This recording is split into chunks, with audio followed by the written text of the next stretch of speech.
అక్రమ కేసులో అరెస్టై చెంచల్గూడ జైల్లో రిమాండ్ ఖైదీగా ఉన్న బాల్కసుమన్ను బీఆర్ఎస్ వర్కింగ్ ప్రెసిడెంట్ కేటీఆర్ గురువారం ములాఖాతులో కలిశారు. కేటీఆర్ తో పాటు తలసాని శ్రీనివాస్, సుధీర్ రెడ్డి కూడా ఉన్నారు. కాగా సింగరేణి ఆస్తులు ధ్వంసం చేయాలని చెప్పారన్న ఆరోపణలతో బీఆర్ఎస్ మాజీ ఎమ్మెల్యే బాల్కసుమన్ పైన నాంపల్లి పోలీస్ స్టేషన్లో నమోదైన కేసును బంజారాహిల్స్ పిఎస్ కు బదిలీ చేశారు.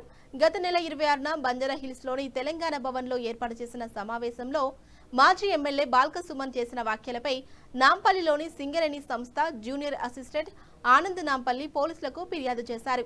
పార్టీ నాయకత్వం 15,000 కోట్ల కుంభకోణం రేవంత్ రెడ్డి గారి బావమరిది సృజన్ రెడ్డి గారి కనుసన్నల్లో సైట్ విజిటేషన్ సర్టిఫికేట్ పేరిట జరిగిన కుంభకోణాన్ని బయటపెట్టింది బీఆర్ఎస్ పార్టీ.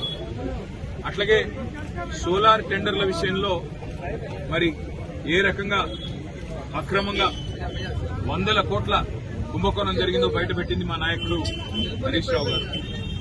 అట్లాగే నైని బొగ్గు టెండర్ విషయంలో వాళ్లకు మంత్రులకు ముఖ్యమంత్రికి వాటాలు కుదరక మంత్రులకు ఉప ముఖ్యమంత్రికి ముఖ్యమంత్రులకు అల్టిమేట్ గా మీడియాలో పనిచేసే జర్నలిస్టులను అరెస్ట్ చేసే కాడికి పోయిన విషయం కూడా మనకు తెలిసిందే.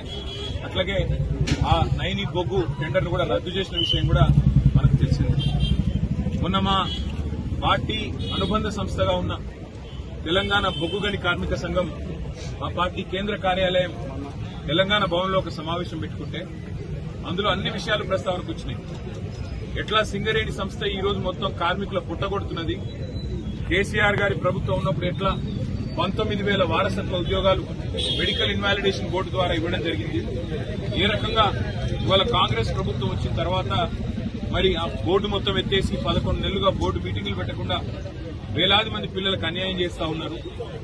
అన్యాయం చేయడమే కాకుండా గతంలో కేసీఆర్ ప్రభుత్వం ఇచ్చిన ఉద్యోగాలు మెడికల్ ఇన్వాలిడేషన్ కింద 19,000 ఉద్యోగాలు ఏదైతే ఇచ్చారో వాటి మీద కూడా విజిలెన్స్ ఎంక్వైరీ చేపిస్తామని చెప్పి అసెంబ్లీలో ఉప ముఖ్యమంత్రి బట్టి విక్రమార్క గారు ఏ మాట అయితే చెప్పారు.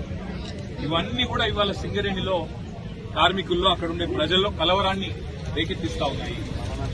అదే సమావేశంలో మా సోదరుడు మాజీ ఎంపీ ఆ పెద్దపల్లి పార్లమెంట్కి అట్లాగే మాజీ ఎమ్మెల్యే చెన్నూరు సోదరుడు బాల్క సుమన్ గారు కార్మికుల ఆవేశాన్ని, కార్మికుల యొక్క ఆక్రోశాన్ని దృష్టిలో పెట్టుకుని మరి మాట్లాడిన విషయం ఇవాళ ఈ ప్రభుత్వానికి ఎజెండా ఒకటే, అసలు విషయం మరుగున పడడానికి, అసలు విషయాన్ని బయటికి రాకుండా చేయడానికి, సింగరేణిలో జరుగుతున్న కుంభకోణాలను బయటికి రాకుండా ప్రజల దృష్టికి రాకుండా చేసేందుకు విషయాన్నంతా గోలు తిప్పి సుమన్ ఏదో అన్నాడు అని చెప్పి ఇలా లోపల పెట్టే ప్రయత్నం చేసినారు. వాళ్ళ చెంచల్ కూడా జైల్లో పెట్టారు. మరి ఆయన మీద ఇష్టమున్న కేసులు, ఇష్టమున్న సెక్షన్లు కూడా పెట్టినారు. చివరికి మెజిస్ట్రేట్ గారు కూడా మందలించి టీడీపీపీ ఎట్లా పెడతారు మీరని చెప్పి తీసేసిన పరిస్థితి మనం చూస్తా ఉన్నాం. సోదరుడు సుమన్ చేసిన వ్యాఖ్యల్లో ఏమన్నా తప్పు ఉన్నదని ప్రభుత్వం భావిస్తే నేను ప్రభుత్వాన్ని ఒకటే అడుగుతా ఉన్నాను. మరి కాంగ్రెస్ పార్టీ యొక్క పెద్దలు ఇవాళ ముఖ్యమంత్రిగా ఉన్న రేవంత్ రెడ్డి ఆ రోజు మల్కాజ్గిరి పార్లమెంట్ సభ్యుడిగా, పీసీసీ అధ్యక్షుడిగా ప్రగతి భవన్ అంటే ముఖ్యమంత్రి గారి అధికారిక నివాసం ప్రగతి భవన్ ని బాంబులతో పెట్టి పేల్చినా తప్పు లేదు అన్నాడు. మరి ముఖ్యమంత్రి గారు మీకు చర్యలు తీసుకోకూడదా? గౌరవ పార్లమెంట్ సభ్యుడిగా ఉంటూ, పీసీసీ అధ్యక్షుడిగా ఉంటూ బాంబులు పెట్టి ముఖ్యమంత్రి అధికారిక నివాసాన్ని పేల్చేయాలి అని మాట్లాడిన రేవంత్ రెడ్డి శిక్షకు అర్హుడు కాదా? చెంచల్గూడకు మళ్లీ తిరిగి రావడానికి అర్హుడు కాదా?